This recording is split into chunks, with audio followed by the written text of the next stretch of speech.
Down the overwhelming, never-ending, reckless love of God.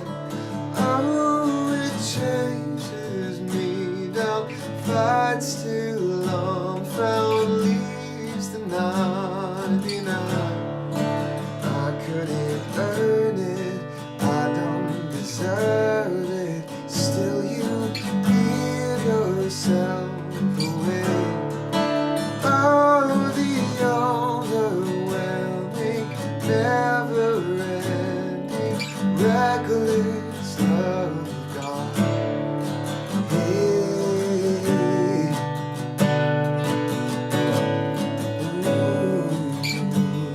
Sing when I was your foe. When I was your foe, still your love fought for me.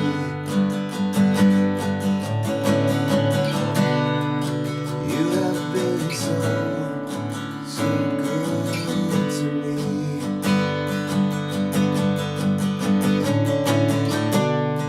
When I felt no worth, you gave it all for me.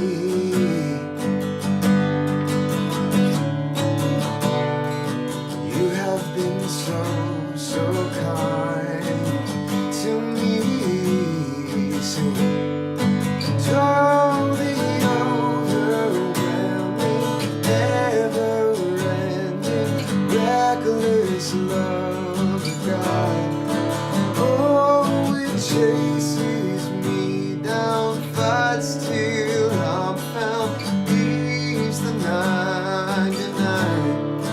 I couldn't earn it, I don't deserve it. Still, you give yourself away.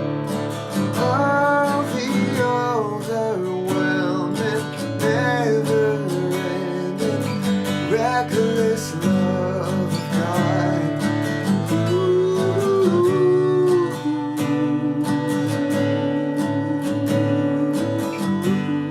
Sing no shadow. There's no shadow you won't light up, mountain you won't climb up, coming after me. There's no wall you won't kick down, lie you won't tear down, coming after me. There's no shadow you won't light up, mountain you won't climb up, coming after me. Oh, no wall. There's no wall you won't kick down, lie you won't tear down, coming after me. One last time we sing. No shadow you won't light up, mountain you won't climb up, coming after me. No wall you won't kick down, lie you won't tear down, coming after me. Oh, the overwhelming, never-ending, reckless love of God.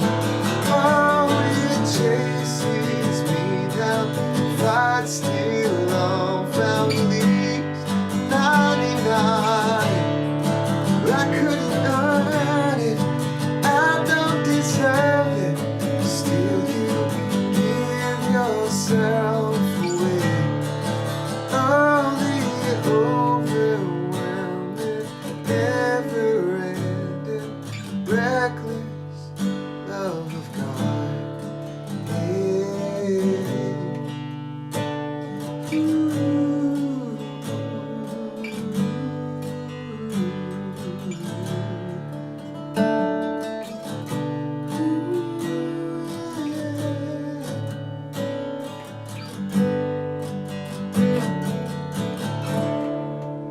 Coming at you live, hopefully, and in your living room, in your car, in your phone, wherever you're at. Hopefully this day finds you well. It is a dreary day. I'm inside today because I could not find my raincoat, so I decided to stay inside and film for you so you guys are in the comforts of my home.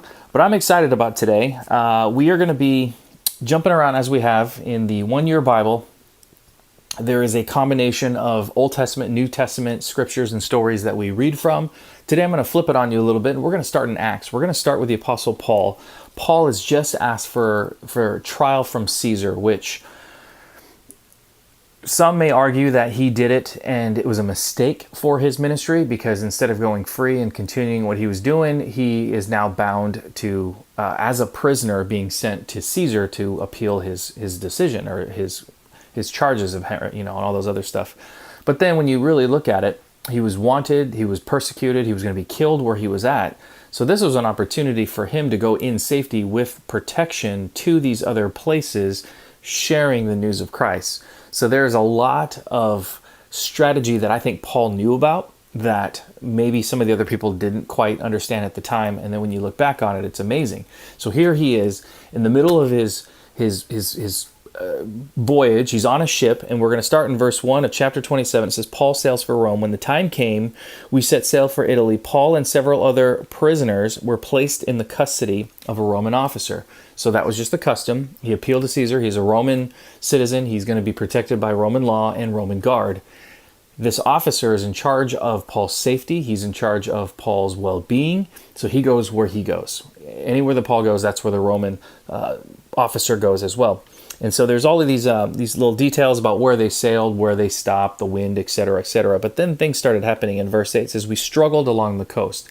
And this started the process. This started what will be known as the shipwreck of Paul here. And in verse 10 it says, men, I believe there's trouble ahead if we go on. They had made it to a port, but no one liked the port. It wasn't good for winter. So they decided to push forward to the next port of Phoenix, where you can hold up for the winter and have provisions and be more safe. So he says, but I believe, this is Paul talking, there is trouble ahead if we go on, shipwreck, loss of cargo, and danger to our lives. But the officer in charge of the prisoners, that Roman officer, listened more to the ship's captain and the owner than Paul, which it makes sense. You would trust the professional in a situation like that. If you and I were on a boat and some guy who's a prisoner says, hey, we shouldn't go to our destination, we might get shipwrecked. I saw a vision. I feel it. God is talking to me. And the ship's captain says, no, we're fine. And the owner of the boat says, no, you guys are fine. We'll hit some rough winds, but we'll get there. Don't worry about it. I would probably choose the officer as well too, or the captain as well too, right? I mean, who wouldn't? He's the professional here. But Paul was right, and here's how we know.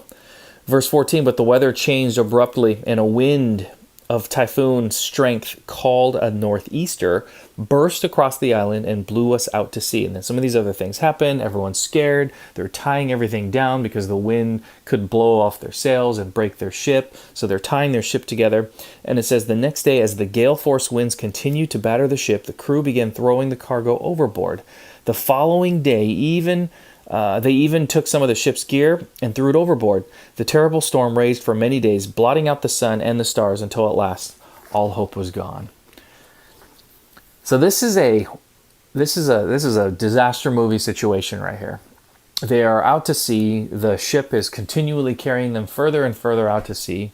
They can't find shore. They can't see the stars, so they don't even know what direction to go. Because you got to remember, back then they didn't have compasses and they didn't have iPhones with GPSs. They relied on the stars. So the fact that they couldn't see the stars meant that they could not actually chart a direction and push toward that direction. For a sailor caught in a storm, that is pretty much life or death. That is death. So they couldn't see the sun. They couldn't see the stars. They saw nothing but clouds and rain. And all hope was lost. Because in this situation, you can't just call the Coast Guard and have them come in and save you. You were pretty much sunk. And we find out later, as you guys will continue to read in the next couple of days, they do in fact have a shipwreck, but there's some cool stuff that God does through this process. And I was reading this scripture, and I was reading this section in the Bible, and it got me thinking, man, how many times are we in the middle of a storm, or we see a storm coming, and rather than react or believe the person that is actually right, we decide to form our own opinions. And again, it's hard to fault the Roman officer in this situation, because again, I would trust the captain as well. But Paul, who's a prophet at this point, and he can, he's doing miracles and doing all these things, he's trying to lead them in a certain direction, and they would not listen. But see, God had a plan. God had a plan for Paul, and God had a plan for his voice. God had a use for him. God had a direction And this shipwreck was just going to be a mighty little bump, a test of faith that these people on the boat, the prisoners, the Roman officers, the ship people, the captain, all those guys, they were going to see how God comes through and how amazing God is. And all the words that Paul has said is about to be validated. And what I love about this is if you go all the way back to our Old Testament reading today, we are in Psalm and in verse 1 of chapter 7, which is where it says, I come to you for protection, O Lord my God. Save me from my persecutors, rescue me. If you don't, they will maul me like a lion, tear me to pieces with no one to rescue me. O Lord, if I've done anything, I am guilty of injustice, or if I betrayed a friend, or I plundered without a cause, let them capture me, let them trample me. And he goes on to say, all of these things, all these amazing things. God, you are an honest judge. God, I sing praises to you. God, rescue me. And he keeps repeating this over and over again. This is the King David. And I read David's words, and I read David's actually reacting to the tribe of Benjamin kind of coming at him, which is interesting because the tribe of Benjamin was who we read about in Chronicles, all the different descendants of the tribe of Benjamin, which then lead to David. And it says, the title of this is Sang to the Lord Concerning Cush of the tribe of Benjamin. So all these things were happening in David's life, and he was scared, and it's essentially his storm that he's in the middle of, and he's asking God, please rescue me. And there's Paul, please rescue me. And sometimes it's hard. It's hard to even say those words because you're so angry. And so my encouragement to you is find ways to slowly release those moments of anger. Because one thing that I've learned, I struggled with anger for a long time of my life. I would repress it and then it would just explode, and I would repress it and it would explode. And I've learned that anger does not help a situation. Anger never helped a situation. Bitterness never helped a situation. In fact, it always amplified it and made it worse. So I had to learn to deal with anger, to deal with these feelings of bitterness and hopelessness. And I've had to learn to cry those out to God and say, God, I am angry with and I was angry with God for cancer in my family's life, and I was angry for misdirection, and I was angry for all of these things that were happening, and crying out to God in those moments started a process of healing, because it didn't allow bitterness and anger to take root in my heart. Once it takes root in your heart, it just becomes this weed that overwhelms you. And so rather than letting the storms overwhelm you, my encouragement to you is find ways to slowly release that grip of anger, and to take the closed fist of anger and to open it, and to allow God to place his goodness, his comfort, and his mercy in it. Allow God to heal your heart. Hopefully, some of these words found some of you guys today. It was a little heavier than I usually bring. But I just felt that over and over again as I was reading this, that there's someone here that's listening that is dealing with anger, or maybe you're listening and you have someone in your life that is dealing with anger and you can encourage them. My encouragement to you is don't let anger consume you like the waves were consuming these sailors. Have a great day, and I'll see you guys next time.